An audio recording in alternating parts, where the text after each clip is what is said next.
Скопје за време на продолжените викенди е многу симпатичен град.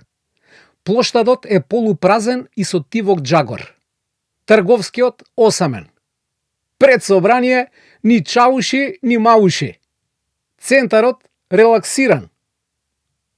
На Партизанска цвеќари и трговци поединци. За време на продолжените викенди нема гужви, нервози и неурози. Парковите се преполни со луѓе големи и мали. Сите се насмеани и тераат шали.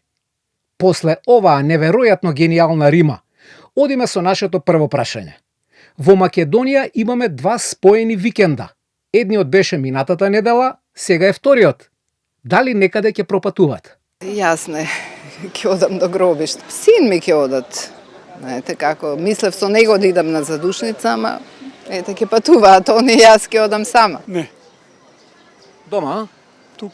што е причината? Не сакате да прошетате некаде? Па не би се иде по граници со гужви, со тие новите системи, а 7-5 сата. Имаме два продолжени викенди, ќе се патували некаде?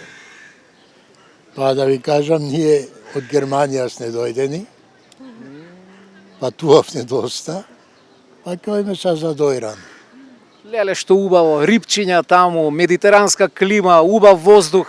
Да, задоволни сме. Јас од Охрид сум иначе роден. Охријенец па ќе оде во Дојран. Ако Македонија не е уба, За продолжен викенд ќе се останеме дома. Најубаво, пошто нема кај да одиме, сегде е гужва. Не, да ти кажам, доста бев до Охрид на тој трейл трчањето, 42 километри и мислам дека доста ми е мене шетање овие викенди. Истрчавте 42 километри, така? Да, И? Тешко беше? па многу тешко. Една од најтешките стази до сега, ама издржав. За колку време ја поминавте стазата? 6 сати и 20 минути. Не е лош резултат. Тоа преку Галичица се трчаше, така? Да. Ке шетнете некаде? Нема, еве до пазар дојдовме, само притисок да ни се качи. Со Од цените. од цените. Многу лекарства, многу скупо, се е приватно. Со 20.000 пензија не може. се издржува. Не. Па ево, веќе стигнавме во Охрид, односно во Скопје, кај внуците, кај сетот керката. Другиот викенд ние во Охрид, инаку охриѓани сме. Така дојдовме во посета на внучињата да се видим. И како ви се чини Скопје? Скопје е преубаво. Само треба човек да си го организира животот, треба да си направи добар план за да биде уште поубаво. Дали би го напуштиле Охрид и би се преселиле во Скопје? Се искрено оваме не. Како е со пастрмката оваа година? Пострмката никој не ја видел, никој не ја познават. Тоа е веќе ја немат, ја кријат, ја. Знаете, мене еднаш ми се случи, бев на семинар во Охрид и ме прашаа што сакаш за руче, викам сакам риба.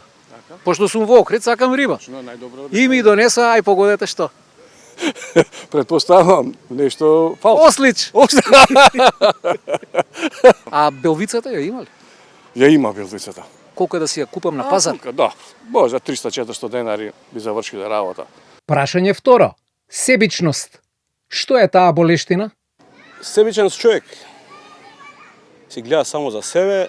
Гледа само на нив да им е добро, да си завршат работа, другиот да не речам еве. Сакаат понивно да биде. Секој дневно се среќаваме, не знам што да дефинирам. Секој ден се среќавам со такви луѓе. Па себично се, само да мислиш за себе, воопшто да не се секираш за другите. Тоа што ќе го правиш за себе, дали не те интересира, дали другите ќе ги повредиш, дали нив ќе им направиш некоја штета или така. себичност е